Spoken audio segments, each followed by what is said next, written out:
You open your eyes to the sound of a city already in chaos, dot somewhere beneath your window. A cart is crashing against the stone pavement, its driver cursing in a dialect of Latin so vulgar that even the prostitutes on the corner would blush. A dog is barking. A baby is crying. Someone is hammering metal, because someone in Pompeii is always hammering metal. At every hour of the day and night, as if the entire city has collectively decided that sleep is for the weak. Welcome to Pompeii. The year is 79 AD. The month is August. The Emperor Titus has just taken the throne in Rome, and absolutely no one in this bustling port city cares, because they have more immediate concerns. Like surviving until tomorrow. The room you're waking up in is small, dark, and smells vaguely of mold and human desperation. You're on the third floor of an insula, one of the cramped apartment blocks that house most of Pompeii's working-class population. The walls are thin enough that you can hear your neighbor's domestic argument as clearly as if they were standing beside your bed. The ceiling is low, the floor is questionable, and there's a crack running through the plaster that definitely wasn't there last week. Before we go any further, I need you to do something for me. If you're new to this channel, hit that subscribe button and tap the bell icon so you never miss another journey into historical misery. And if you're already subscribed, well, you know the drill. Leave a like on this video. Leave a comment telling me where you're listening from and what time it is. It helps more than you know, and honestly, the YouTube algorithm is almost as merciless as the Roman tax collectors we'll be meeting later. Now, where were we? Ah, yes. You're lying in a cramped apartment in Pompeii, and outside your window, a mountain is watching. That mountain is called Vesuvius. It rises majestically on the horizon. Its slopes covered in vineyards that produce some of the finest wine in the Roman Empire. The soil around Vesuvius is incredibly fertile, and the local farmers consider themselves blessed by the gods to work such productive land. They have no idea why the soil is so rich. They have no concept of volcanic activity. They don't even have a word for volcano, because as far as they know, that beautiful mountain has been sleeping peacefully since before human memory. In a few weeks, that mountain will wake up, but you don't know that. Nobody knows that. The only thing you know right now is that your back hurts, your head is pounding from last night's wine, and you need to figure out how to earn enough money today to afford tomorrow's bread. This is daily life in Pompeii, and statistically speaking, you probably wouldn't survive it, even if the volcano decided to stay asleep forever. Get comfortable. This is going to take a while. Let's talk about where you live, because your apartment is actively attempting to murder you, and it's important to understand the various ways it might succeed. The building you're standing in is called an insula, which literally translates to island. It's called this because each apartment block is surrounded by streets on all sides, making it an island of densely packed humanity in a sea of urban chaos. Your particular insula rises 4 stories into the air, which is actually illegal under Roman building codes that limit height to about 70 feet. But nobody enforces building codes in Pompeii, and your landlord certainly doesn't care. The ground floor of your insula is occupied by shops and taverns. This sounds convenient until you realize that it means you're living directly above a bakery that starts its ovens at 3 in the morning, and the heat and smoke rise directly into your apartment. The smell of baking bread would be pleasant if it weren't mixed with the smell of donkey, because the bakery uses donkeys to turn the grain mills, and donkeys are not known for their pleasant aroma. Your apartment itself consists of one room. Just one. This single room serves as your bedroom, your kitchen, your dining room, and your living space. If you have a family, they're all in here with you. If you have children, they're sleeping on the floor. There is no bathroom. There is no running water. There is no kitchen in any meaningful sense. Just a small brazier that you use to heat food when you can afford fuel, which isn't often the construction of your building, is what modern engineers would call catastrophically inadequate. The walls are made of a combination of rubble, concrete, and hope. The wooden beams supporting the floors above you are often recycled from demolished buildings and may or may not be structurally sound. The Roman architect Vitruvius wrote extensively about proper building techniques. Your landlord has never read Vitruvius. Your landlord cannot read. Building collapses are common in Pompeii. They happen with such regularity that they barely make the news anymore.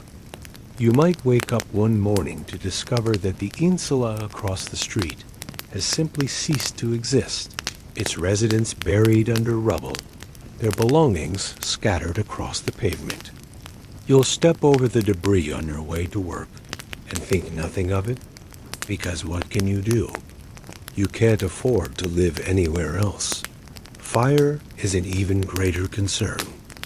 Your building is essentially a vertical stack of kindling. The wooden floors, the wooden beams, the wooden furniture, the oil lamps that provide your only light, the braziers used for cooking. All of it is fuel waiting for a spark. When fires start in the insulae, they spread with terrifying speed. There is no fire department. There are no fire escapes. If your building catches fire at night, your options are to jump from the upper floors or burn. The Emperor Augustus established a fire brigade in Rome called the Vigils, but Pompeii has no such organization. What Pompeii has is a bucket chain of panicked citizens and a prayer to Vulcan, the god of fire, who is clearly not listening. This is your home. These walls that might collapse, this ceiling that might fall, this building that might burn. You pay rent for the privilege of sleeping here, and that rent consumes most of your income. Welcome to Roman urban housing. You've decided to leave your death trap apartment and venture out into the streets of Pompeii. This is a mistake, but you don't have much choice. You need to eat, and you need to work. And both of those things require leaving the building dot. The first thing you notice when you step outside is the smell. It hits you like a physical force, a complex bouquet of rotting garbage, human waste, animal dung, fish sauce, and the general funk of 20,000 people living in close proximity without modern sanitation. You will never get used to this smell. You will simply learn to ignore it, the way you ignore the constant background noise of the city. The streets of Pompeii are paved with large stone blocks, which sound civilized until you realize what's between those blocks. The gaps are filled with centuries of accumulated filth. Liquid waste flows down the center of the street in open channels. Chamber pots are emptied from upper floor windows with only a perfunctory warning shout. Dead animals decompose where they fall until someone bothers to move them. This is why Pompeians invented the stepping stone. You'll notice large raised stones placed at intervals across every street. These aren't decorative. They're absolutely necessary. They allow you to cross the street without wading through the river of sewage that flows down the middle. You hop from stone to stone like a child playing a game, except the stakes are your sandals and your dignity. Visitors from other cities are often confused by these stones. Pompeians are confused by the confusion. How else would you cross a street?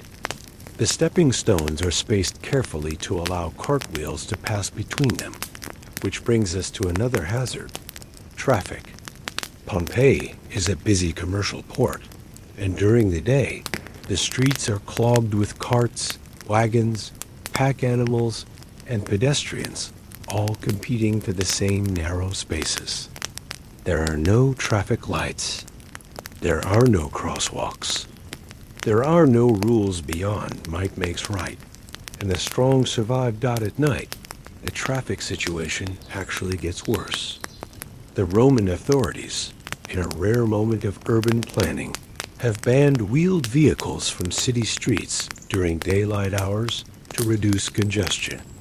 This means that all commercial deliveries happen at night. All of them. While you're trying to sleep in your thin-walled apartment, an endless parade of carts rumbles through the streets below, their iron-rimmed wheels grinding against the stone pavement in a noise that never stops. Until dawn. If you're walking at night, you're taking your life in your hands. The streets are pitch dark. There are no street lights. The carts can't see you, and you can't see them. People are regularly run over and killed, their bodies discovered in the morning like roadkill. This is simply accepted as a normal part of urban life. The other hazard of nighttime walking is the chamber pots. Romans don't have toilets in their apartments.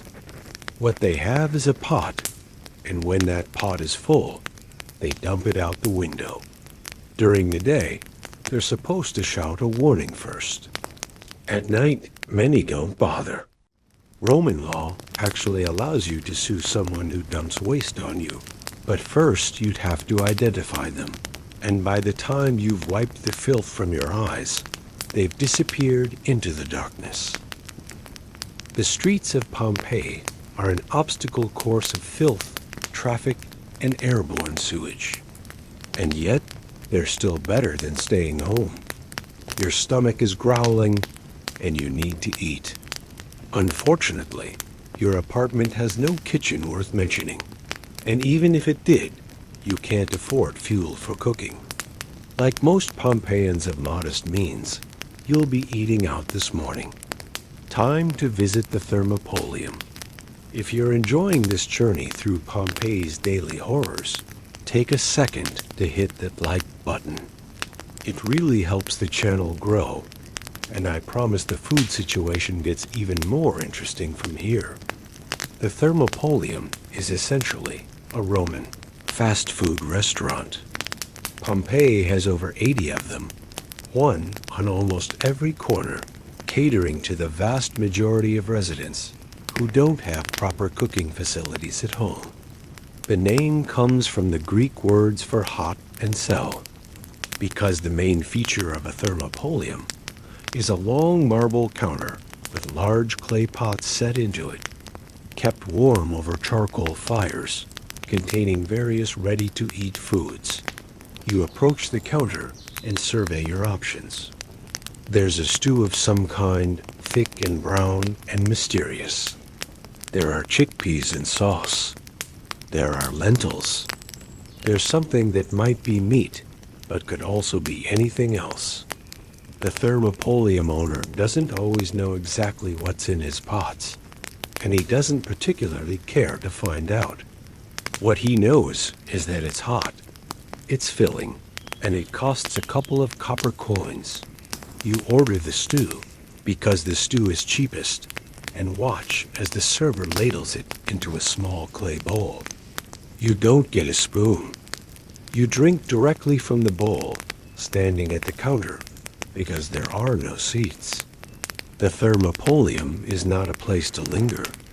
It's a place to fuel your body as quickly and cheaply as possible before getting on with your day. The taste is not terrible. The stew is seasoned heavily with garum, a fermented fish sauce that the Romans put on absolutely everything. Garum is made by layering fish and salt in large vats and leaving them to ferment in the sun for months. The result is a pungent, umami-rich liquid that serves as the ketchup of the Roman world. You will encounter garum at every meal, in every dish, for the rest of your time in Pompeii. Resistance is futile dot. Along with your stew, you receive a piece of bread. The bread is dense and chewy, made from coarsely ground flour that still contains bits of the millstone. Like the Egyptians before them, Romans destroy their teeth on this gritty bread, wearing down the enamel until nothing remains. By middle age, dental problems will be a constant companion dot to wash it all down. You order wine. Not because you're an alcoholic, but because water in Pompeii is not always safe to drink, and wine is actually more reliable. The wine is cheap and sour, cut with water and possibly with seawater to stretch the supply. It doesn't taste good, but it won't kill you, which is more than can be said for the water from some of the city's fountains. The total cost of your breakfast is perhaps 2 or 3 asses, small bronze coins that represent the base unit of Roman currency. It's not much, but when you only earn a few denarii per week, every counts. Many Pompeians skip breakfast entirely, saving their money for a single larger meal later in the day. This is fast food Roman style. Quick, cheap, and nutritious enough to keep you working. The Thermopolium will be here when you need it again. Let's take a moment to appreciate something that Pompeii actually does well. Water supply. Because while many aspects of Roman urban life are nightmarish, the engineering of their water systems is genuinely impressive. Pompeii receives its water from the Aqua Augusta, an aqueduct that originates in the springs near Mount Serino, some 60 miles away. This aqueduct feeds multiple cities in the region, and Pompeii is just one of many beneficiaries. The water arrives at a large distribution tank called the Castellum Aquae, located near the Vesuvian Gate, and from there, it's distributed throughout the city via a network of lead pipes. Yes, lead pipes. The Romans called this material plumbum, which is where we get the word plumbing. And yes, lead poisoning is a thing, though the extent of its impact on Roman health is still debated by historians. The calcium in the water often formed a coating inside the pipes that reduced direct contact with the lead, but some exposure was inevitable. If you're wondering why some Roman emperors seemed to go insane, lead poisoning is one popular theory. The water flows through 3 separate systems serving different purposes. The first priority is public fountains, which provide drinking water for the common people. There are over 40 of these fountains scattered throughout Pompeii, never more than a short walk from anywhere in the city. They flow continuously, and the overflow runs through the streets, providing at least some washing effect on the ever-present filth. The second priority is the public baths, those magnificent social centers that we'll discuss in detail shortly. The baths require enormous amounts of water for their pools, their heating systems, and their general operation. A significant portion of Pompeii's water supply goes directly to these facilities. The third and lowest priority is private homes. Only the wealthy can afford to have water piped directly to their houses, and even they get cut off first when supply is limited. If you're living in an insula, you're walking to the public fountain with a clay jug every morning, filling it, and carrying it back up several flights of stairs. You do this multiple times a day because water is heavy and your needs are constant. The fountains themselves are small monuments, often decorated with carved faces or religious symbols. The water pours from spouts into rectangular basins, and citizens queue up to fill their vessels. It's a social occasion, a chance to gossip with neighbors and hear the latest news. The fountain is where you learn who's sleeping with whom, whose business is failing, and which politician is stealing money this week. But here's the thing about the fountains. You have no idea where that water has been. The aqueduct travels miles through open channels and underground pipes. Animals fall in. People dump things in. The water that reaches your lips is passed through countless hands and countless hazards. Most of the time it's fine. Sometimes it isn't. The Romans don't understand germ theory. So when people get sick from water, they blame the gods or evil spirits. Still, compared to cities without aqueducts, Pompeii is remarkably well hydrated. The system works. The water flows. It's one of the few things in this city that functions as intended. You've eaten your breakfast and filled your water jug. Now it's time for the part of the day you dread most, work. And your job is a special kind of horrible. You work at a fullery, which is the Roman equivalent of a commercial laundry and textile finishing facility. Your job is to clean and process woolen cloth, transforming raw fabric into the gleaming white togas that respectable Romans wear. This sounds almost noble until you understand how the process actually works. The primary cleaning agent used in Roman fulling is human urine. That's not a joke. That's not an exaggeration. The ammonia in urine is an excellent cleaning agent and bleach, and the Romans have figured this out through centuries of practical experience. So your workday begins with the collection of urine from the large clay pots stationed on street corners throughout Pompeii. These pots exist specifically for this purpose. Citizens are encouraged to urinate in them as a public service. The Emperor Vespasian actually taxed the collection of urine, leading to the famous phrase, "money doesn't stink." Once you've collected enough urine, you pour it into large vats along with the cloth that needs cleaning. Then you climb into the vat and you stomp for hours. You stand knee-deep in human urine, trampling woolen cloth with your bare feet, working the ammonia into the fibers to break down oils and stains. The smell is exactly what you'd expect. The sensation is worse not.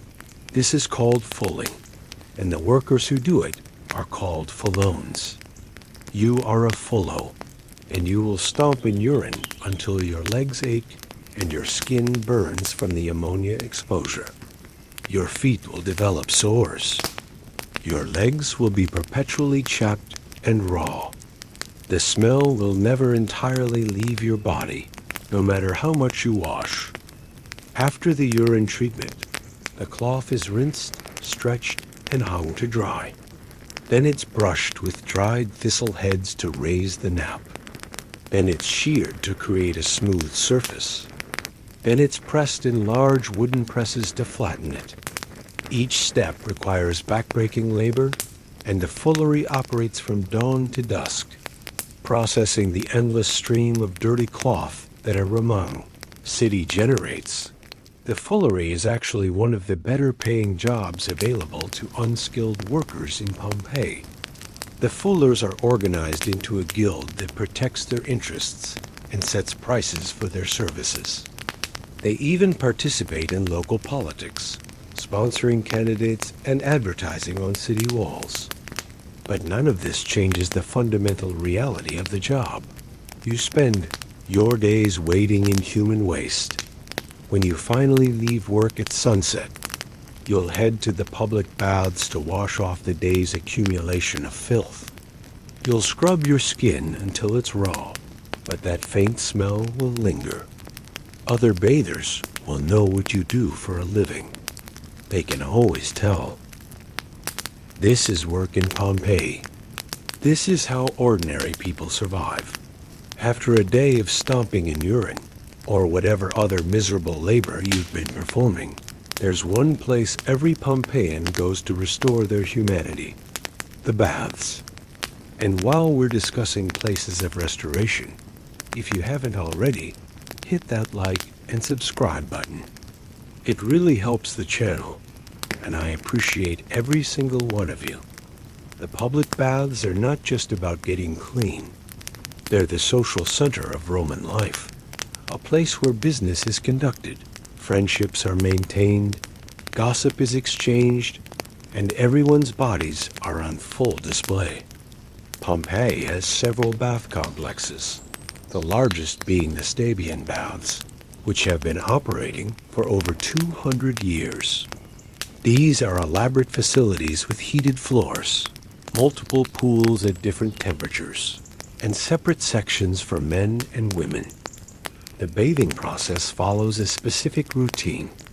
First, you enter the apoditerium, the changing room, where you strip completely naked and leave your clothes in a cubby. There's supposed to be an attendant watching the cubbies, but theft is rampant. If you're smart, you've brought a slave to guard your belongings. If you don't have a slave, you're taking a risk every time you bathe. From the changing room, you proceed to the tepidera, a warm room designed to help your body adjust to the temperatures ahead. Here you'll encounter your fellow citizens in various states of undress, stretching, chatting, and preparing for the main event. Roman attitudes toward nudity are complicated, but in the baths, everyone is equal, and everyone is exposed. You'll see senators and slaves, merchants and beggars, all stripped of the clothes that normally mark their status. Next comes the caldarium, the hot room. This space is heated by a hypocaust system, a brilliant piece of Roman engineering that circulates hot air beneath the raised floor and through hollow walls.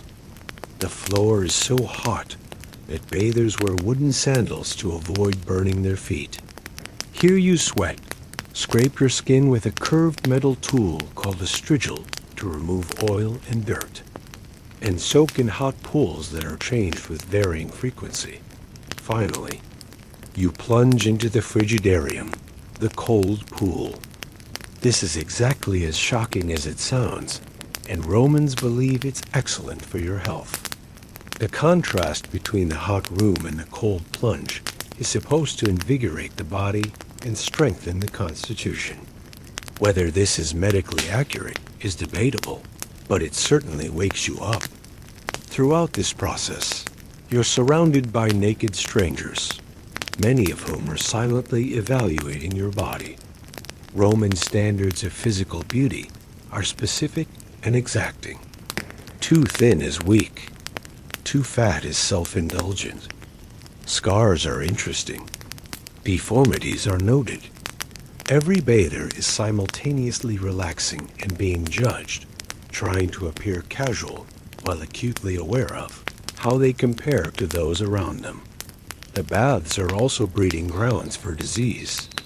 Skin conditions spread easily in the warm, moist environment. Eye infections pass from bather to bather. The water isn't changed as often as it should be, and multiple bodies means multiple opportunities for contamination. Romans don't understand germs, so they blame illness on bad air or divine displeasure rather than the communal soaking pools. But despite the risks, the baths remain essential. They're where deals are made, news is shared, and social bonds are maintained. Skipping the baths marks you as an outsider, a barbarian, someone not fully civilized. So you go, you strip, you soak, and you pretend not to notice. Everyone looking at you dot. It's time to address something that permeates every aspect of Roman life. Something that modern visitors to Pompeii's ruins often overlook when they're admiring the frescoes and the architecture. Slavery. It's everywhere. And it's horrible. And there's no understanding Pompeii without understanding this. Approximately 40% of Pompeii's population consists of slaves. Not former slaves, not indentured servants, but actual human property owned by other humans. Every business, every household, every institution in the city runs on slave labor. The bread you ate this morning was made by slaves. The cloth you're wearing was processed by slaves. The baths you just visited are maintained by slaves. Slaves in Pompeii come from various sources. Some are prisoners of war, captured in Rome's endless military campaigns and shipped to markets throughout the empire. Some are the children of existing slaves, born into bondage with no hope of freedom. Some are former free people who sold themselves into slavery to pay debts, or who were sold by their parents during times of famine. Some were kidnapped by pirates and trafficked through criminal networks. The slave market in Pompeii operates near the Forum. Humans are displayed on platforms, stripped naked, so buyers can inspect their bodies for defects. Slaves are priced based on their skills, their appearance, their age, and their origin. Greek slaves are prized for their education and often serve as tutors or secretaries. Syrian slaves are valued for their beauty. Strong adult males go to the farms and the mines. If you're enslaved in Pompeii, your experience varies dramatically depending on your owner and your role. Household slaves in wealthy homes might live relatively comfortably, eating the same food as their masters and sleeping in private quarters. Some are treated almost as family members, freed in their master's will, remembered fondly in inscriptions. But agricultural slaves and industrial slaves face much harsher conditions. Slaves working in the rural estates around Pompeii labor from dawn to dusk in the fields, often chained together to prevent escape. Slaves in the grain mills work in darkness, their eyes sometimes deliberately destroyed to prevent distraction. The mortality rate among these slaves is high, and they're simply replaced when they die. Punishment for slaves is brutal and arbitrary. Masters have complete legal authority over their human property, including the right to torture and kill. Crucifixion is a common punishment for runaway slaves, and the roads approaching Pompeii are occasionally lined with crosses bearing the bodies of those who tried to escape. Lesser infractions might earn you a beating, branding, or being sent to work in the mines, which is essentially a death sentence. Some slaves do achieve freedom, either by saving enough money to buy themselves out, or by being granted manumission by grateful owners. These freedmen form a distinct social class in Pompeii, no longer slaves, but never fully equal to the freeborn. Many become successful merchants and business people, their former status marked forever by the single name that freedmen carry. This is the foundation on which Roman civilization is built. Every comfort, every achievement, every moment of leisure depends on the labor of people who have no choice. When you walk through Pompeii's ruins today, remember that slaves walked these same streets. Invisible in the historical record, but essential to everything you see. One of the most fascinating things about Pompeii is its graffiti. Because the city was buried suddenly and preserved completely, we have thousands of examples of casual writing that would normally have been washed away or painted over. And what this graffiti reveals about daily life is both hilarious and heartbreaking. Pompeians wrote on every available surface. The walls of buildings, the columns of the Forum, the seats of the amphitheater. Everywhere you look, there's writing. Some of it is formal, like political advertisements supporting candidates for local office. But much of it is deeply, wonderfully personal.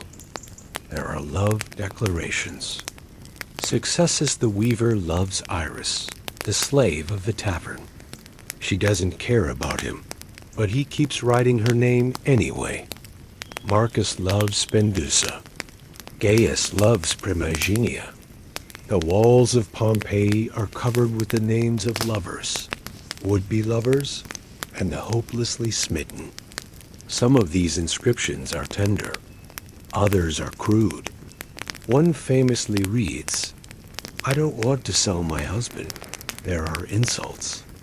Pompeians had a gift for creative obscenity, and they weren't shy about sharing it. One wall proclaims that a certain individual performs oral sex with dogs. Another suggests that a local politician has intimate relations with his own mother. A third simply states, "This bar is run by idiots." The insults are specific, personal, and often accompanied by crude drawings that leave nothing to the imagination. There are advertisements and reviews. Satisfied customers recommend their favorite prostitutes by name and describe their services in explicit detail. Dissatisfied customers warn others away from specific establishments. There are price lists for various services, menus from restaurants, and schedules for gladiatorial games. There are philosophical musings. One famous graffito reads, "We two dear friends are forever here. If you want to know our names, they are Gaius and Aulus." Another states, "Nothing can last forever. Though the sun shines gold, it must sink into the sea. The moon, too, which once was full, fades away." And another simply says, "I wonder, O wall, that you have not yet collapsed from supporting the weight of so much stupidity. There are records of everyday life. Someone counted the days until their lover returned. Someone tracked their gambling debts. Someone practiced their alphabet. Someone drew a detailed picture of male genitalia, which appears so frequently in Pompeian graffiti that archaeologists have a special term for it. The graffiti humanizes Pompeii in a way that the grand monuments and beautiful frescoes cannot. These were real people with real desires, real grudges, real senses of humor. They fell in love and got heartbroken. They made enemies and held petty grudges. They got drunk and wrote stupid things on walls, just like people still do today.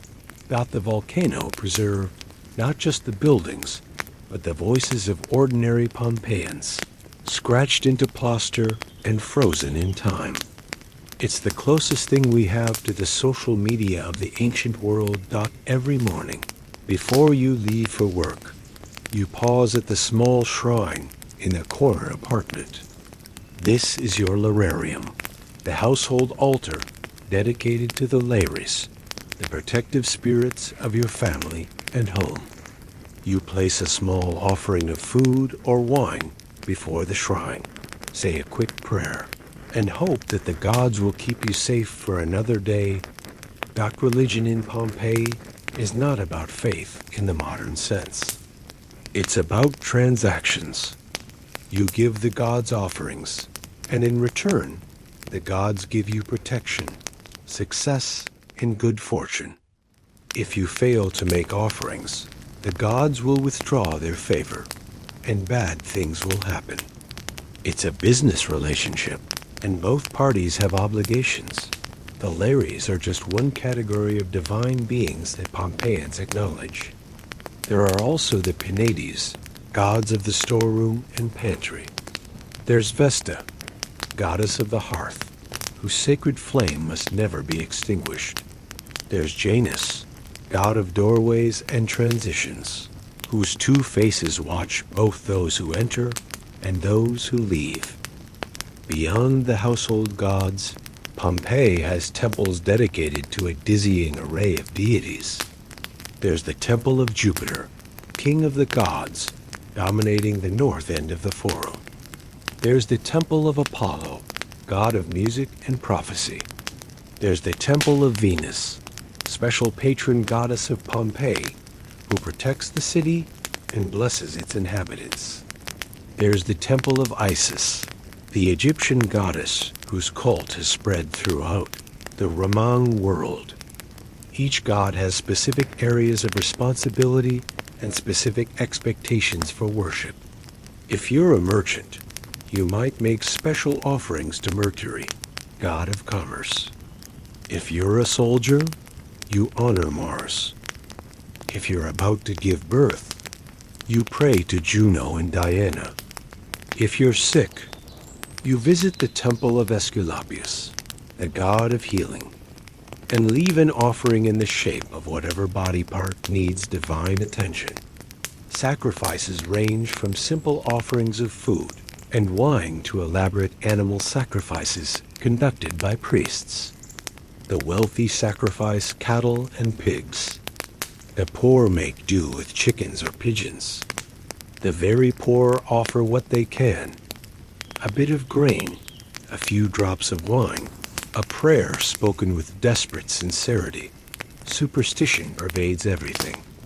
There are lucky days and unlucky days, determined by complex religious calendars. There are omens to be read in the flight of birds, the behavior of animals, and the patterns of lightning. Before any major undertaking, Pompeians consult the auspices, the divine signs that indicate whether the gods approve. Failing to observe religious obligations brings consequences. If crops fail, it's because someone offended Ceres. If ships sink, Neptune is angry. If plague strikes, the city must have committed some offense that requires expiation. The gods are always watching, always judging, always ready to withdraw their favor from those who displease them. This is religion in Pompeii. Practical, transactional, and absolutely essential to daily survival. You don't have to believe. You just have to keep paying. The amphitheater is packed. 20,000 people have crammed into the stone seats, and the noise is deafening. The crowd stomps its feet, chants slogans, and waves colored cloths, showing their allegiance to favored fighters. In the arena below, two men are about to try to kill each other for entertainment. Welcome to the gladiatorial games. If you're still awake and enjoying this journey through Roman entertainment, make sure you've hit that subscribe button. And leave a comment telling me which aspect of Pompeii life you find most fascinating or horrifying. Usually it's the same thing. Pompeii's amphitheater is one of the oldest stone amphitheaters in the Roman world, built around 70 BCE to seat approximately 20,000 spectators. That's almost the entire population of the city, and when the games are on, everyone attends. Admission is free, paid for by wealthy citizens seeking political influence or magistrates celebrating their election.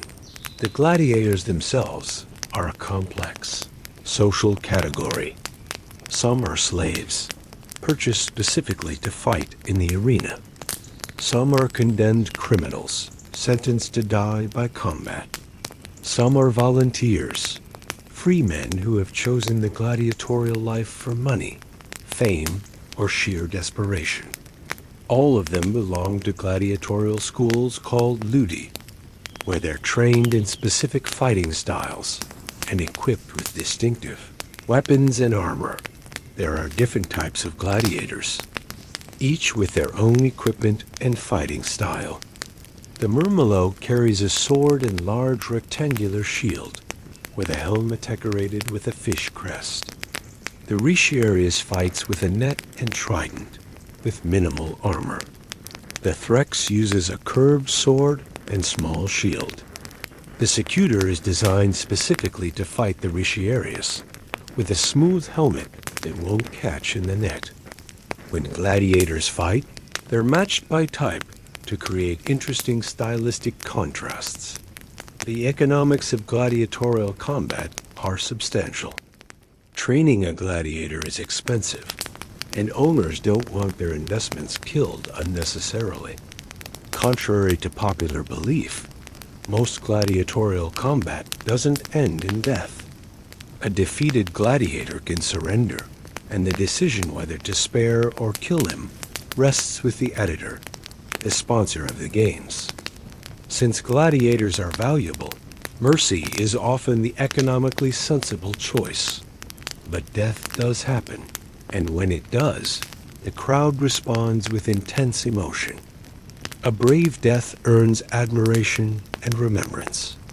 A cowardly death earns contempt.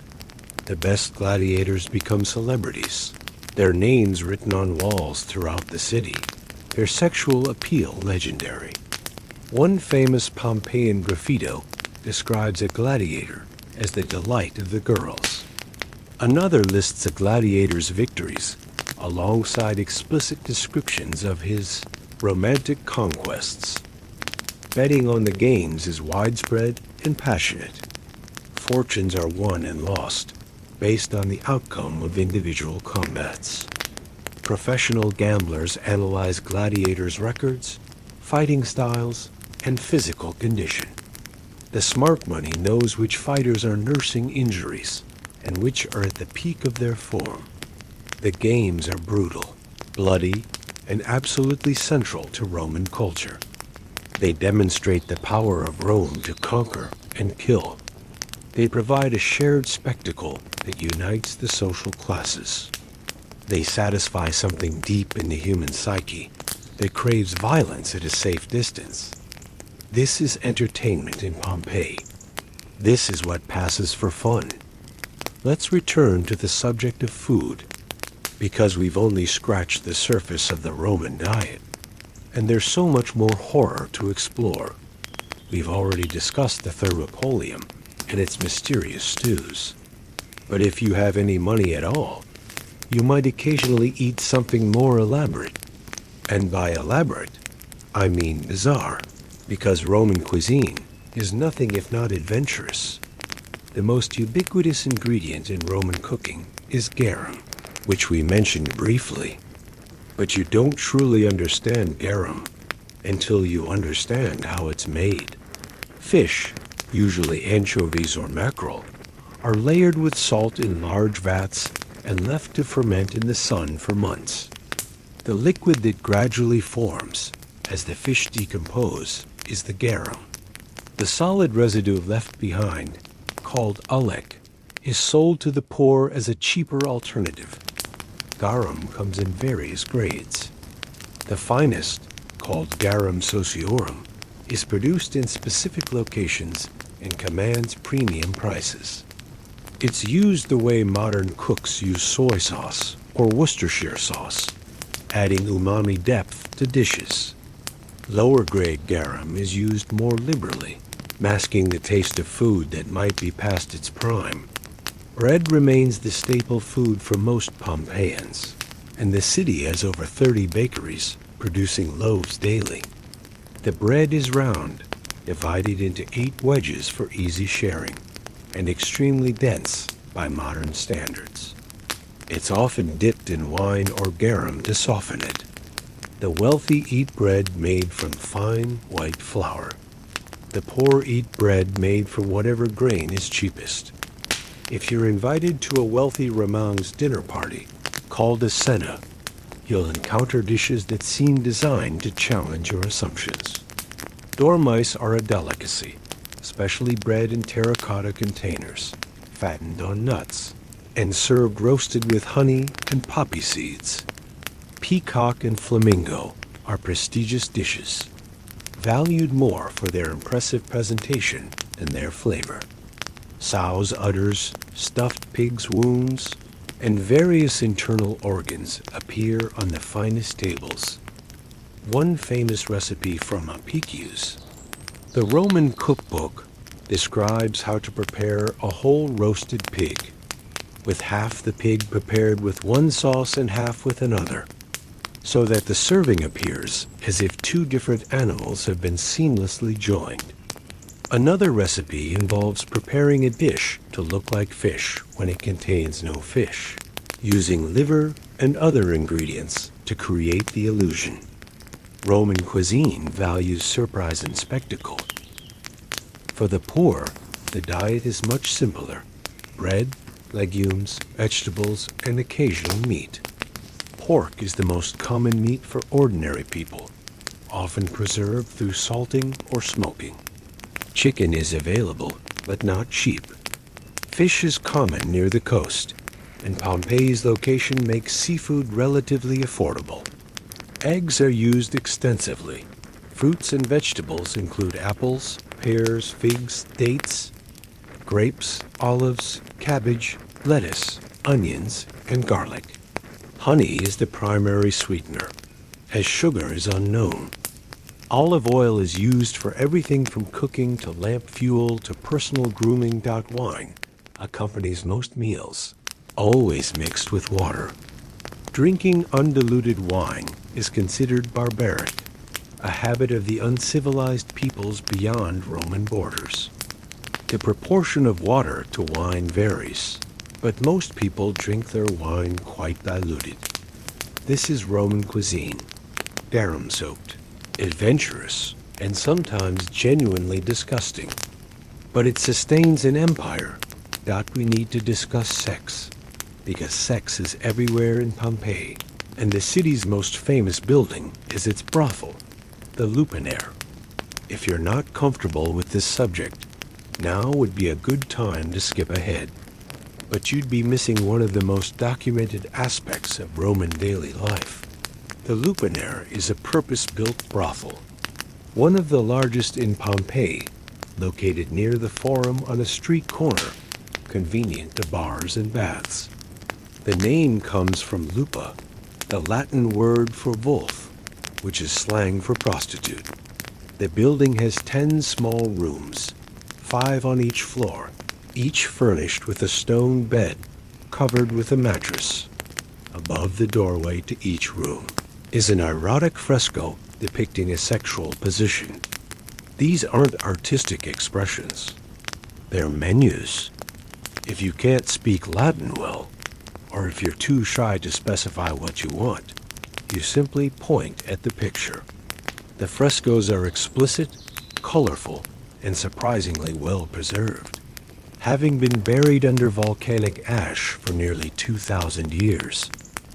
The women who work at the Lupanare are mostly slaves, owned by the pimp who runs the establishment. Their prices are scratched on the walls: 2 asses for basic services, more for specialized requests. 2 asses is about the price of a loaf of bread or a cup of wine. The prostitutes keep none of this money. It all goes to their owner. The rooms are tiny, about the size of a modern closet. There's no privacy, as the stone beds are separated only by thin curtains. The walls are covered with graffiti left by customers, boasts about sexual prowess, ratings of specific prostitutes, crude poetry, and names. So many names. Archaeologists have cataloged over 100 inscriptions in the Lupanare, providing an unprecedented glimpse into Roman sexual commerce. Prostitution in Pompeii is legal but socially complicated. Prostitutes, called meretresses, occupy the lowest rung of the social ladder, alongside actors and gladiators.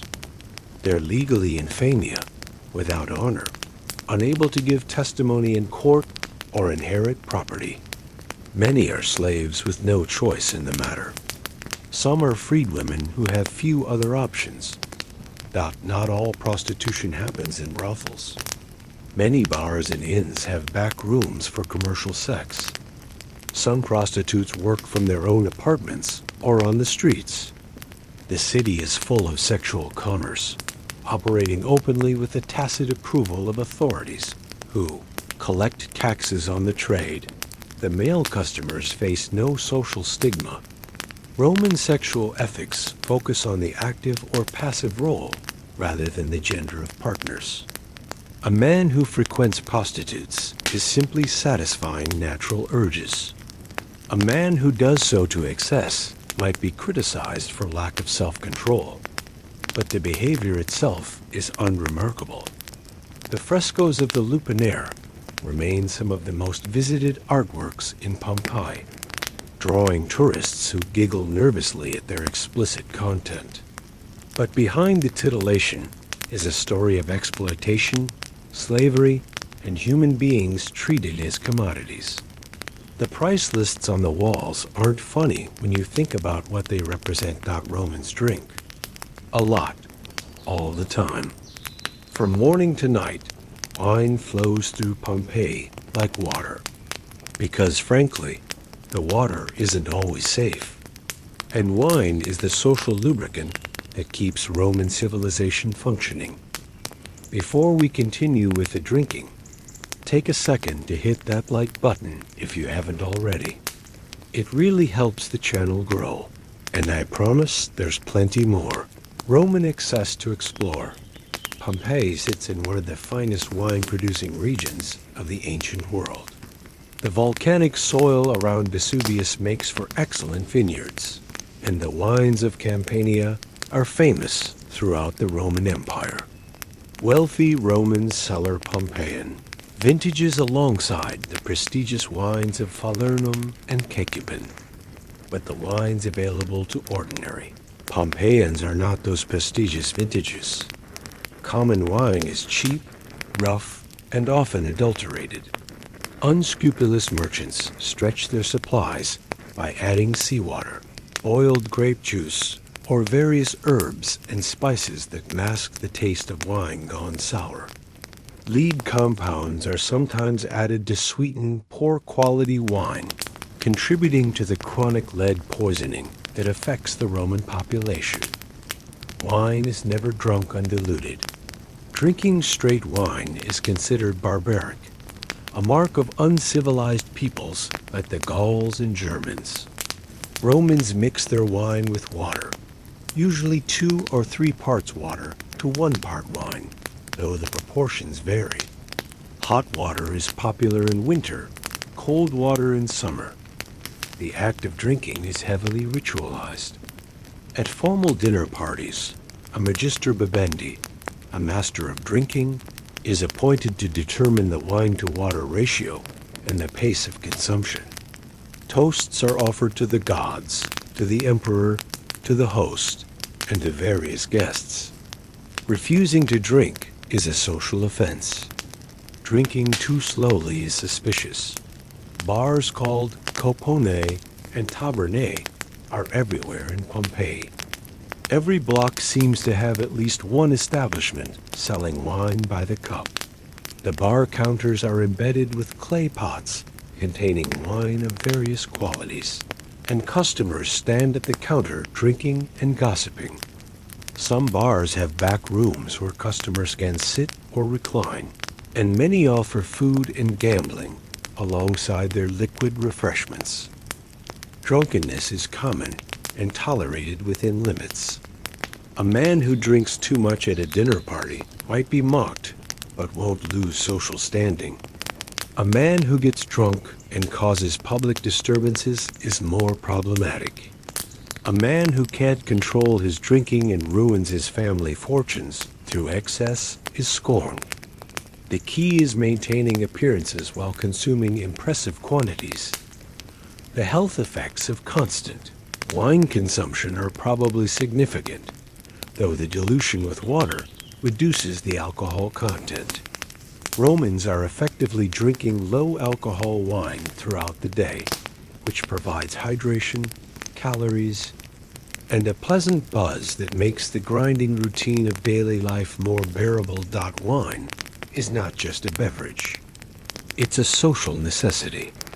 Every gathering, every meal, every business transaction involves wine. To refuse is to mark yourself as an outsider. So you drink, and you drink, and you drink some more. You've been feeling unwell lately. Your stomach hurts, you're running a fever, and there's an alarming rash spreading across your skin. Time to see a doctor. Unfortunately, Roman medicine is going to make things worse before it makes them better. Assuming it makes them better at all, the doctors in Pompeii are mostly Greek. BECAUSE Romans have a complicated relationship with medicine. Traditional Roman values emphasize endurance and self-reliance, and early Romans viewed Greek doctors with suspicion. But Greek medical knowledge is superior, and wealthy Romans have long employed Greek physicians while complaining about them. When you visit a doctor, he'll begin by examining you according to the principles of humoral theory. According to this system, the body contains 4 humors: blood, phlegm, yellow bile, and black bile. Health depends on keeping these humors in balance. Disease results when one humor becomes excessive or deficient. Treatment aims to restore balance through diet, exercise, and various interventions. The most common intervention is bloodletting. If you have too much blood, the logical solution is to remove some.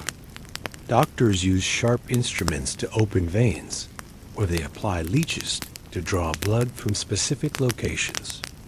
The amount of blood taken depends on the diagnosis, but it's not unusual to remove pints over multiple sessions.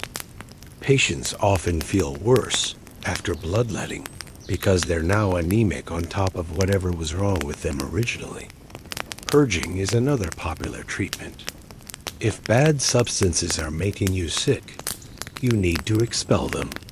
Doctors prescribe emetics to induce vomiting and cathartics to induce violent diarrhea.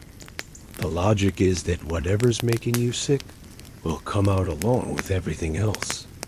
The reality is that severe dehydration often follows, making the patient weaker. Pharmaceutical remedies exist, but range from useless to dangerous. Theriac, a famous compound supposedly invented by Mithridates, contains dozens of ingredients including opium and viper flesh. It's prescribed for poisoning, plague, and virtually everything else. Whether it helps is questionable. Compounds containing mercury, arsenic, and lead are used for various conditions. Slowly poisoning patients over time. Surgery is available but risky. Roman surgical instruments are surprisingly sophisticated, including scalpels, forceps, bone saws, and specula. Skilled surgeons can remove cataracts, extract bladder stones, and amputate limbs. But there's no anesthesia beyond wine and opium, no understanding of germ theory, and no antibiotics. Many patients die from infection rather than the original condition. For common ailments, home remedies are the first resort. Cabbage is believed to cure practically everything. Garlic wards off disease. Honey treats wounds. Some of these remedies actually work, at least partially. Others are pure superstition. When medicine fails, religion steps in. Sick people visit temples of Aesculapius, sleep in sacred dormitories, and hope for divine healing dreams. They leave offerings shaped like the afflicted body parts, asking the gods for intervention. Sometimes they recover. When they do, they credit the gods. When they don't, they blame fate. This is medicine in Pompeii. Part science, part guesswork, part desperate hope. If you're a woman in Pompeii, or if you're close to one, childbirth is the looming reality that shapes your entire life. It's dangerous, painful, and far too often fatal. And even when mothers survive, many children don single quotes T. If this content is helping you drift off to sleep, take a moment to hit subscribe. Your support helps me create more historical deep dives for your bedtime listening. Now, back to the subject of Roman childbirth. Pregnancy in Pompeii is monitored with a mixture of practical observation and superstition. Midwives track the progress of gestation, calculate expected delivery dates, and provide advice on diet and behavior. Pregnant women are warned to avoid certain foods, certain activities, and certain emotional states that might harm the developing child. When labor begins, the midwife takes charge. Roman births are exclusively the domain of women. Male physicians are rarely involved except in emergencies. The mother gives birth in a seated position on a special birthing chair, with the midwife positioned below to receive the infant. Other women provide support, hold the mother's hands, and offer encouragement. The birth itself is monitored for various signs. The position of the baby, the speed of labor, the condition of the cord all influence what happens next. If the baby is positioned badly, the midwife attempts to turn it. If labor stalls, various interventions are tried. Herbal stimulants, massage, and encouraging the mother to walk around. Complications are common and often fatal. Obstructed labor can continue for days, exhausting the mother and eventually killing both her and the child. Hemorrhage during or after birth claims countless lives. Infection following birth, what we now call puerperal fever, kills mothers who seem to have survived the delivery itself. There's no cesarean section for living mothers. The name supposedly derives from Julius Caesar, but Romans performed this procedure only to save a child when the mother is already dead or dying. The idea of cutting open a living woman and expecting her to survive is beyond Roman surgical capabilities. For the babies who survive birth, the challenges continue. Infant mortality is staggering. Perhaps 1 in 3 Roman infants dies before reaching their first birthday. Diarrheal diseases spread through contaminated water and food. Respiratory infections sweep through households. Malaria is endemic in the Italian marshes. Simple fevers can progress to death in days. Romans respond to high infant mortality, partly by not becoming too attached too quickly. Newborns aren't considered fully human until they've survived a week or more. The ceremony of dies lustricus, when a child officially receives its name, occurs on the 8th day for girls and 9th day for boys. Before this ceremony, a child who dies is merely a non-person who never quite arrived. Infanticide and exposure are practiced, though their extent is debated. Deformed babies, or babies born at inauspicious times, or simply babies that families can't afford, might be abandoned and left to die. This is legal, and while not exactly approved, not strongly condemned either. Children who survive infancy face a harsh world with no special protections. Childhood as a protected phase of life is a modern concept. Roman children work, suffer, and sometimes die. Just like everyone else. The Forum is the beating heart of Pompeii, and you can't avoid it even if you want to. Every important function of civic life happens here. Government, religion, commerce, and most importantly, the endless exchange of gossip that keeps the city running. The Forum is a large, rectangular plaza surrounded by colonnades and public buildings. On the north end stands the Temple of Jupiter, dominating the space with its tall columns and elevated platform. On the east side are the commercial buildings. The Macellum, a covered market for meat and fish. The building of Eumacia, headquarters of the Wool Workers Guild, and various administrative offices. The west side contains more temples and the basilica, where legal proceedings and business transactions take place. The south end is bounded by 3 small temples and the Comitium, where elections are held. Every important building in Pompeii either faces the Forum or is within a short walk. During the day, the Forum swarms with people. Merchants conduct business in the shade of the colonnades. Lawyers argue cases in the basilica. Politicians canvass for votes, surrounded by clients who follow them as a visible demonstration of their importance. Priests perform rituals at the temples. And everyone, absolutely everyone, exchanges gossip. Information in Pompeii travels by word of mouth, and the Forum is where mouths come to exchange words. Who's sleeping with whom? Whose business is failing? Which politician took a bribe? Which gladiator lost his last fight? The Forum knows everything, or thinks it does, and the news spreads from person to person until the whole city is informed. Political campaigning is intense and visible. The walls of Pompeii are covered with painted election notices, called programmata, supporting various candidates for local office. The neighbors of Gaius request that you vote for him. The bakers support Marcus. The late-night drinkers recommend Lucius. Some notices list the qualifications of candidates. Others simply assert that good people vote for their man. Elections happen annually for positions like aedile and duumvir, the magistrates who run the city. Voting is technically open to all free male citizens, but in practice, political power is concentrated among the wealthy families who can afford to campaign and who control networks of clients obligated to support them.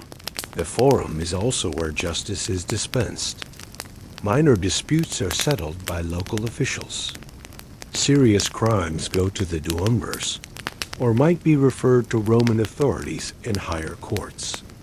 Trials are public spectacles, with crowds gathering to watch lawyers argue and judges deliberate. When you need to know anything in Pompeii, you go to the Forum. When you need to be seen, you go to the Forum. When you need to influence someone or something, you go to the Forum. It's the place where the city happens. One conversation at a time. It's late afternoon, and you're going about your business when suddenly the ground lurches beneath your feet. The walls sway. Pottery crashes to the floor. Dust fills the air. For a terrifying moment, you think the world is ending. Then it stops, and life continues as if nothing happened. This is the new normal in Pompeii. Earthquakes are frequent, and everyone has learned to live with them. In 62 AD, 17 years before the eruption that will destroy the city, a massive earthquake struck the region. The damage was catastrophic. Temples collapsed. Houses crumbled. The Forum was devastated. The water supply system was disrupted. According to ancient sources, many people died, though the exact number is unknown. The city is still recovering. Walking through Pompeii, you see evidence of reconstruction everywhere. Half-repaired buildings with scaffolding still in place. New construction using different materials than the original. Temples that were damaged and never fully restored. The earthquake was devastating, and 17 years isn't enough time to fully rebuild. But smaller earthquakes happen regularly. The ground trembles. Walls crack. Plaster falls. Citizens pause, wait for the shaking to stop, and then continue with their lives. There's nothing else to do. You can't evacuate a city every time the earth moves. So you learn to ignore the warning signs. Modern geologists understand that the earthquakes were caused by the magma, chamber beneath Vesuvius swelling and deforming. Each tremor was evidence of the volcanic activity building toward eruption. The Pompeians had no such understanding. To them, earthquakes were simply a fact of life in this region. Perhaps the anger of Vulcan or Poseidon, Certainly annoying, but not existentially threatening. Some people did leave after the earthquake of 62 AD. If you walk through Pompeii, you'll find houses that were abandoned and never reoccupied. Their contents removed, their rooms empty. The owners decided that the risk wasn't worth it and moved elsewhere. But most people stayed. Their businesses were here. Their families were here. Their ancestors were buried here. Where else would they go? The earthquake damaged the city, but the city survived and life continued. The land was still fertile. The harbor was still functioning. The markets were still busy. As the summer of 79 AD progresses, the earthquakes are becoming more frequent. The ground trembles almost daily now. Wells are drying up or producing water with strange odors. Fish are dying in unusual numbers. If you knew what these signs meant, you'd run. But you don't know.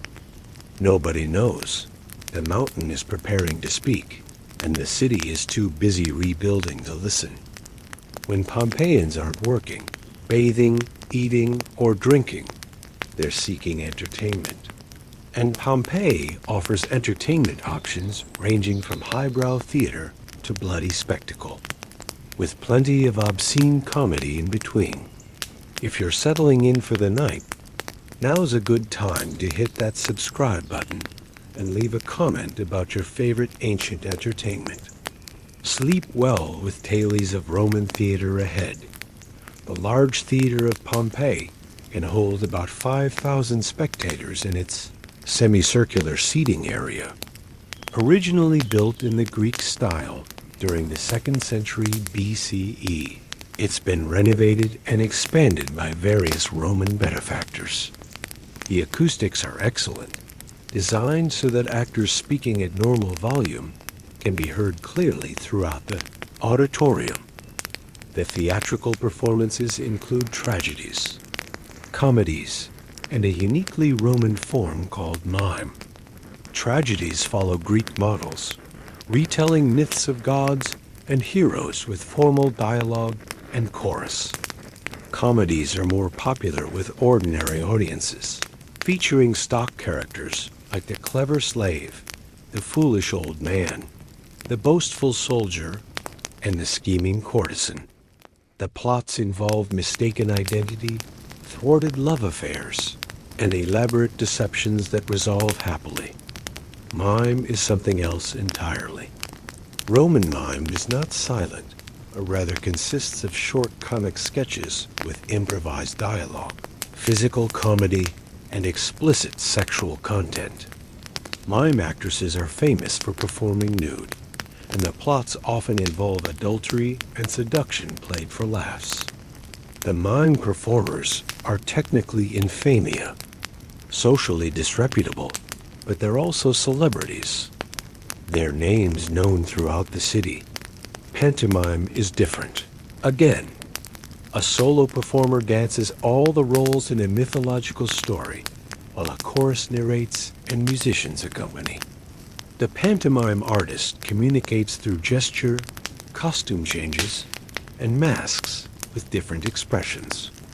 Good pantomime performers are genuine stars, commanding enormous fees and fanatical followings. Theatrical performances happen during religious festivals and celebrations, funded by wealthy citizens. Attendance is free, financed by benefactors seeking popularity and political influence. The best seats are reserved for magistrates and priests, but even the poorest citizens can find a place in the upper rows. The smaller covered theater, the Odeon, hosts more intimate performances, musical recitals, poetry readings, and smaller dramatic works. Its capacity of about 1,500 makes it more suitable for performances that require careful listening rather than grand spectacle dot. And then there's the amphitheater, which we've discussed. When theater becomes too tame, the citizens of Pompeii watch men fight and die in the arena. The line between entertainment and violence blurs in Roman culture, and Pompeians are entirely comfortable on both sides of that line. Let's return to housing, because we haven't fully explored the horrors of renting in Pompeii, and your landlord deserves special attention. Property ownership in Pompeii is concentrated among the wealthy elite.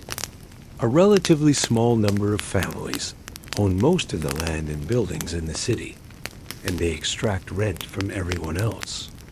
If you live in an insula, you don't own it.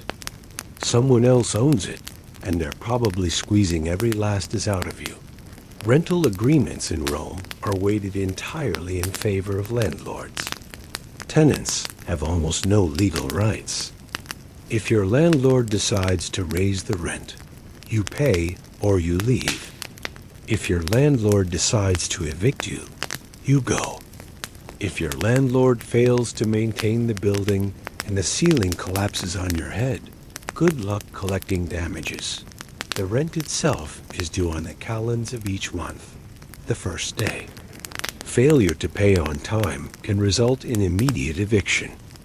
Landlords often employ enforcement agents, sometimes hired thugs, to collect debts and remove problem tenants. The process isn't pretty. Building maintenance is theoretically the landlord's responsibility, but enforcement is practically non-existent. If your apartment has a leaky roof, crumbling walls, or an infestation of vermin, your options are to fix it yourself, move, or simply live with it.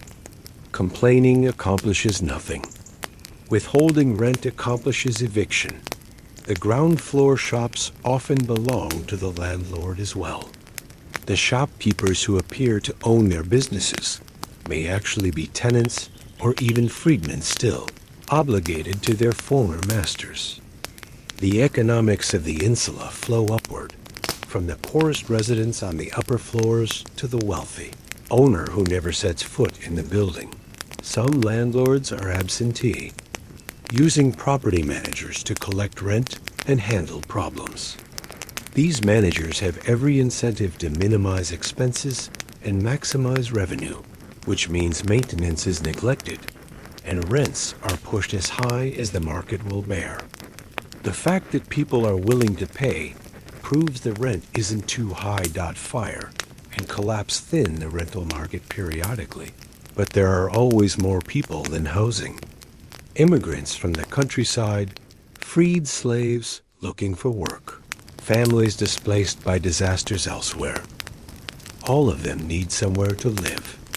The demand for housing always exceeds the supply, which gives landlords the upper hand in every negotiation. Living in Pompeii means living at the mercy of property owners, who see you not as a person, but as a revenue stream. Your landlord doesn't care if you're comfortable. Your landlord cares if you pay. Roman law forbids burial within city walls, so the dead of Pompeii rest outside the gates, lining the roads that lead in and out of the city. These necropolises are not hidden or avoided. They're public spaces where the living and dead interact constantly.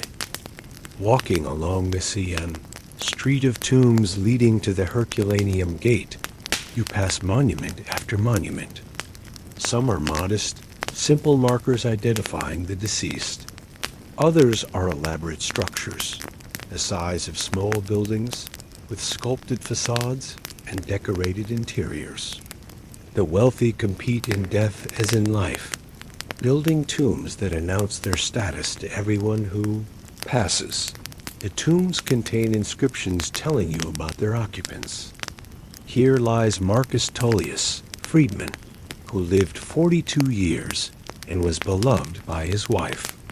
Here lies Gnaeus Fabius Saturninus, aedile, who built the public baths and was honored by the city. Here lies a child who died at age 3, mourned by parents who couldn't even spell correctly. but wanted the world to know their grief. Romans visit their dead regularly. On the birthday of the deceased, and on the festivals of the Parentalia and Lemuria, families gather at the tombs to share meals with their ancestors. Food and wine are offered, sometimes poured into special tubes that channel directly into the tomb. The dead are hungry and thirsty, and the living have an obligation to provide. Some tombs have built-in dining facilities, stone benches where visitors can recline, spaces for setting out food, even small gardens planted around the monument. A visit to the dead is a social occasion, a picnic with the departed, a way of maintaining family bonds across the barrier of death. Cremation is the standard practice, though burial becomes more common toward the end of the 1st century AD. The cremation ceremony is elaborate and public. The body is placed on a funeral pyre outside the city. The pyre is lit, and the family watches until the body is consumed. The bones and ashes are collected, washed in wine, and placed in an urn that's then deposited in the tomb. Professional mourners can be hired to enhance the grief of funerals, wailing and tearing their hair in dramatic demonstrations of sorrow. Musicians play mournful tunes. Eulogies are delivered praising the deceased. The social status of the family is displayed through the elaborateness of the ceremony. The poorest of the poor don't get monuments at all. Their bodies go into mass graves or simple pits, unmarked and unmemorialized. Without descendants to visit them, they're forgotten within a generation. This is death in Pompeii, public, commemorated, and always present just outside the city gates. When the sun goes down in Pompeii, the character of the city changes.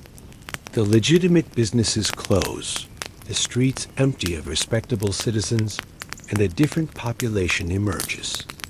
Nighttime Pompeii belongs to the criminals. There is no police force in the modern sense. There are no streetlights. There is no expectation that walking alone after dark is safe. Pompeians who can afford it employ slaves to escort them with torches. Those who can't afford it either stay home or take their chances. Theft is endemic. Pickpockets work the crowded forum during the day. Burglars break into homes at night. Robbery with violence is common enough that Roman law has specific penalties for it. The wealthy protect their homes with locked doors, guard dogs, and slaves who sleep in the entrance hall to intercept intruders. Murder happens.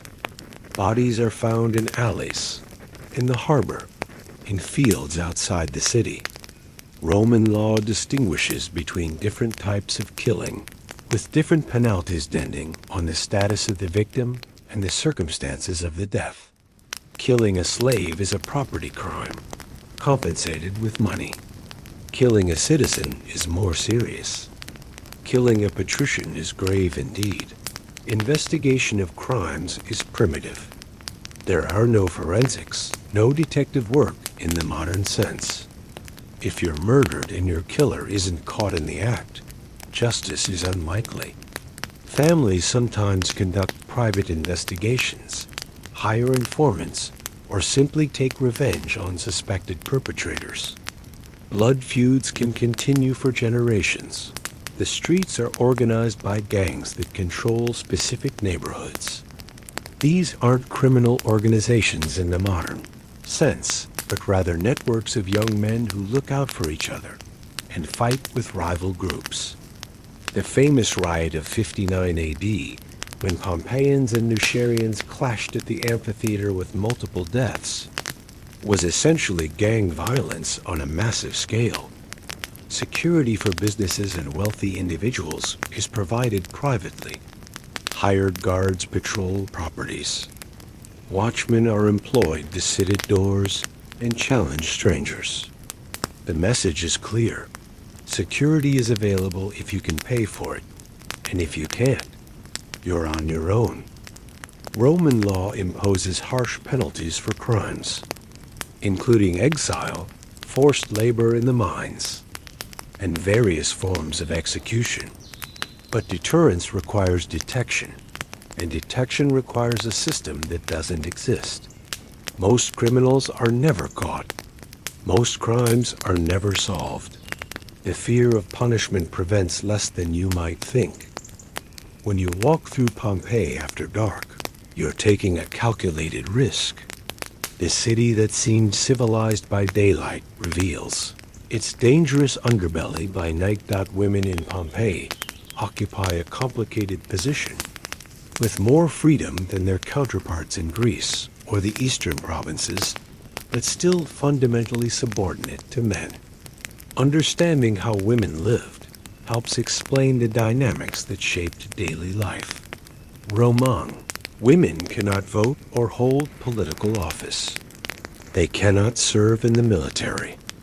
In theory, they remain under the legal control of their fathers until they marry, then under the control of their husbands. A woman needs a guardian's approval for major legal transactions, but practice often differs from theory. By the late Republic and early Empire, Roman women have gained significant practical freedoms. Women can own property, run businesses, and manage their own financial affairs. Women can divorce their husbands with relative ease. Women can inherit wealth and become independent economic actors. In Pompeii, we find evidence of women who exercised real power. Eumacia, whose statue stands in the Forum, was a businesswoman who financed the construction of an entire building for the Wool Workers Guild. Julia Felix owned a large property complex that she rented out for various purposes. Women appear in commercial inscriptions as landowners, creditors, and traders, but women's economic independence exists alongside social expectations that limit their public roles. Respectable women are expected to manage their households, raise children, and support their husbands' careers. Women who appear too frequently in public, or who speak too loudly, or who exercise too much independence are criticized as unfeminine. The women of Pompeii's brothels and taverns occupy the opposite end of the spectrum. These women are not respectable and don't try to be. They work in public, interact with strange men, and sell services that respectable women provide only in marriage. They're simultaneously necessary to the city's economy and excluded from its social. Respectability. Marriage is nearly universal. Roman women are expected to marry young, often in their early teens, to husbands selected by their families. Love matches happen, but aren't the primary consideration. Marriage is about property, alliance, and the production of legitimate heirs. Within marriage, women have more influence than the legal structure suggests. A good wife manages the household economy, supervises slaves, raises children, and maintains social relationships that benefit the family. Wise husbands consult their wives on important decisions. The domestic sphere is the woman's domain, and competent women rule it absolutely. When women die in Pompeii, their tombstones praise them for traditional virtues: wool-working, chastity, and devotion to family. Whether they were actually like this, or whether this is simply what families wanted to claim, is another question entirely. Childhood in Pompeii is nothing like childhood in the modern world. There is no protected period of play and learning, no assumption that children deserve special treatment, no mandatory education, keeping children out of the workforce. Children are small workers who will become big workers, and their labor begins early. If you're a child born to a working-class family in Pompeii, you'll start contributing to the household economy as soon as you're physically capable. At 6 or 7 years old, you might run errands, fetch water, tend animals, or help with simple domestic tasks. By 9 or 10, you're expected to do real work.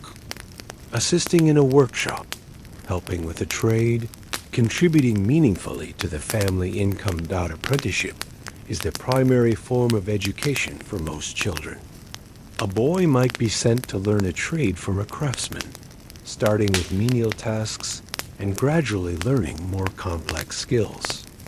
The apprentice receives no wages, just food and housing, and is expected to obey his master in all things.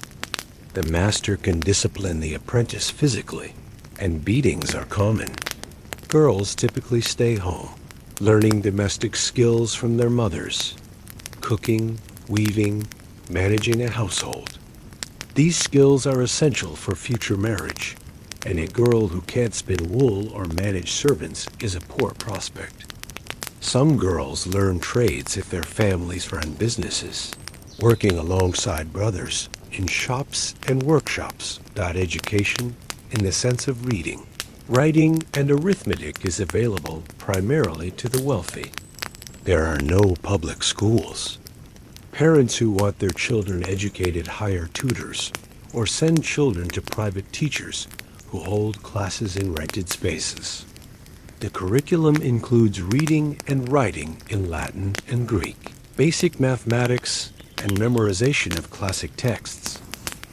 Only a minority of Pompeians are fully literate. Many more can read simple signs and basic documents without being able to write complex texts.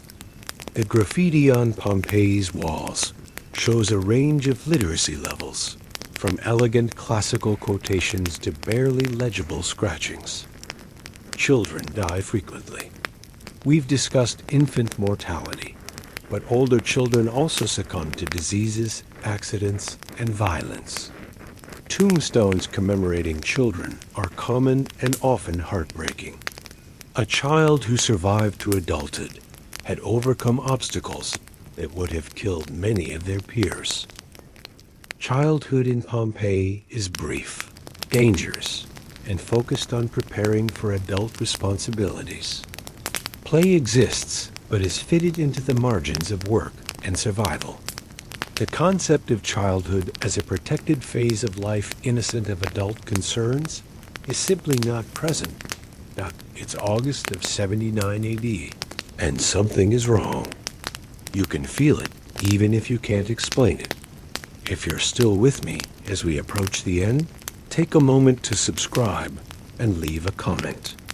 I read every single one, and your engagement helps determine what topics I cover next. The earthquakes have been coming more frequently. They used to happen every few weeks. Now they happen every few days. The ground trembles at odd hours. Walls that were repaired after the big earthquake of 62 AD are cracking again. People are nervous, but they've been nervous before. And the world didn't end. The wells are behaving strangely. Some have gone dry, their water vanishing into the earth. Others produce water with an odd smell, sulfurous and unpleasant. The fountains still flow, but something about the water tastes different. People complain to the authorities, who have no explanation. Animals are acting oddly. Dogs howl at nothing. Birds congregate in unusual numbers, then suddenly vanish. Fish float dead in the harbor, though no one can explain why. Farmers report that their livestock are restless, refusing to enter barns, staying outdoors even when rain threatens. The mountain itself looks different somehow, though you can't quite put your finger on the change. The vegetation on its slopes seems less green than it was last year. There are patches of yellow and brown where once everything was verdant. The vintners are worried about their grapes. Some people are leaving. Not many, but enough to be noticed. Wealthy families with properties elsewhere are sending their valuables ahead and preparing to depart. They cite various reasons: business obligations, family matters, a desire to spend the fall in Rome. They don't mention the earthquakes, but everyone knows. The religious authorities have consulted the auspices, and the signs are mixed. Some priests recommend special sacrifices to Vulcan and Neptune, the gods most associated with earthquakes. Others say there's nothing unusual, that the signs are favorable, that the gods are pleased with Pompeii. People believe what they want to believe. The festival calendar continues as normal. The games are scheduled. The markets are functioning. Merchants are ordering inventory for the fall season. Despite everything, life continues, because what else can you do? Abandon your home, your business, your ancestors' graves, based on nothing but a feeling? The last days of August are beautiful. The weather is warm, but not too hot. The sea is calm. The sky is clear blue, without a cloud in sight. The mountain rises peacefully on the horizon, its vineyards heavy with ripening grapes. If you knew what was coming, you would run. But you don't know. Nobody knows. Vesuvius rises 4,203 feet above the Bay of Naples, a gentle giant covered in green. Its slopes terraced with some of the finest vineyards in the Roman world. The soil is incredibly fertile, producing wines that rival the best in the empire. Farmers consider themselves blessed to work lands so rich and productive. They have no idea why the soil is so rich.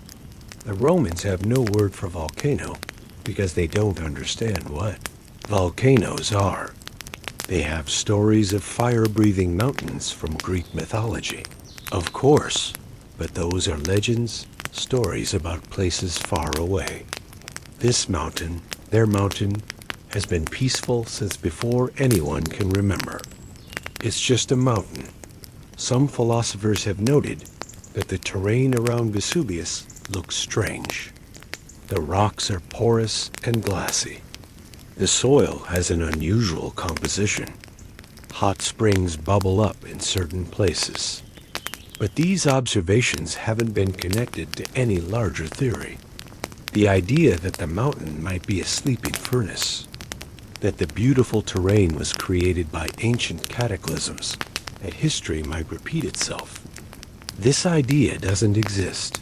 The last major eruption of Vesuvius occurred around 1800 BCE, over 1800 years before the people of Pompeii built their city in its shadow.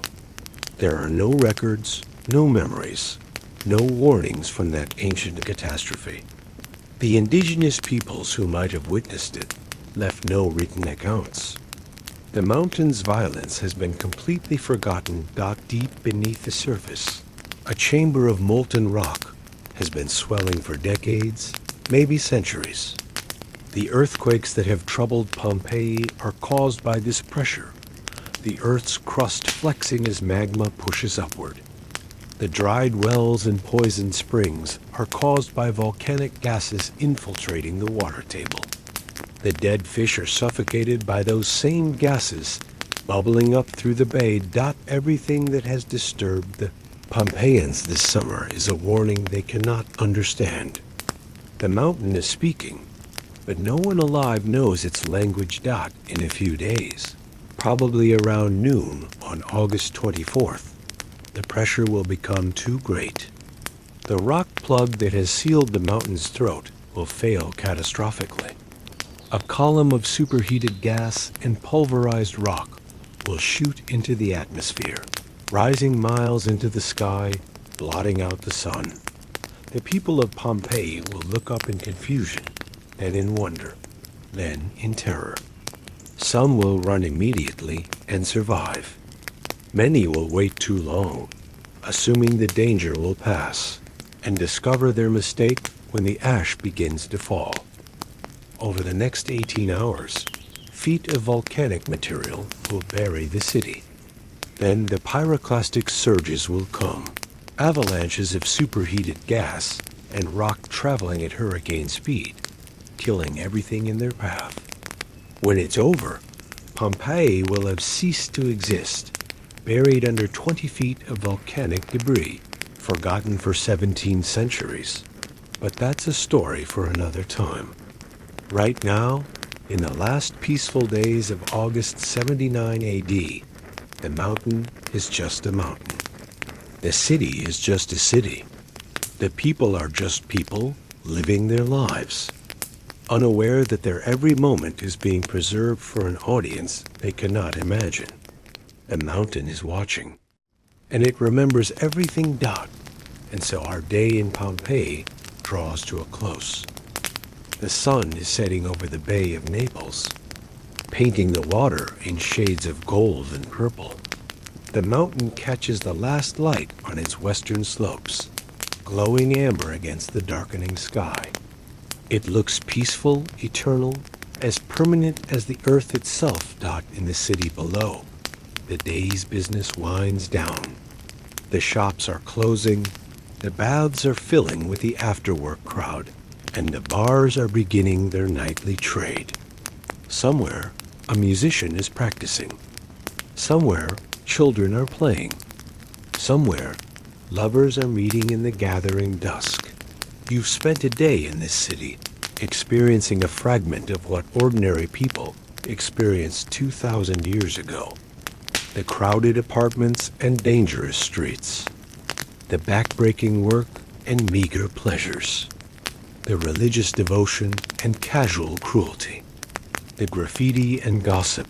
The commerce and crime. The endless human struggle to survive and maybe, occasionally, to thrive. The people of Pompeii were not so different from us. They fell in love and nursed grudges. They worked jobs they hated and dreamed of something better. They worried about money, about health, about their children's futures. They told jokes, sang songs, made mistakes, and did their best in a world that offered neither guarantees nor mercy. What makes Pompeii unique is not that it existed, but that it was preserved. The same volcano that destroyed the city saved it, freezing a single moment in time with unprecedented completeness. The bread in the ovens, the wine in the cups, the words on the walls, the bodies of the fallen, captured in plaster, their final moments preserved forever. When you walk through Pompeii today, you walk in their footsteps. The same stones that held their weight hold yours. The same streets that carried their steps carry yours. The distance of 2 millennia collapses, and for a moment, you can almost hear them. The merchants calling their wares, the children laughing, the musicians playing, the endless noise of a living city. They didn't know they were living in history. They thought they were just living. And in that, they were exactly like us. Tonight, as you drift off to sleep, spare a thought for those Pompeians. They're still there, beneath the ash, waiting to tell their stories to anyone who will listen. The mountain has stopped watching, but the city remembers Dot's sleep well. Tomorrow, the mountain may speak again, somewhere in the world. But tonight, all is peaceful. The stars that shine over Pompeii are the same stars that shine over you. Rest now.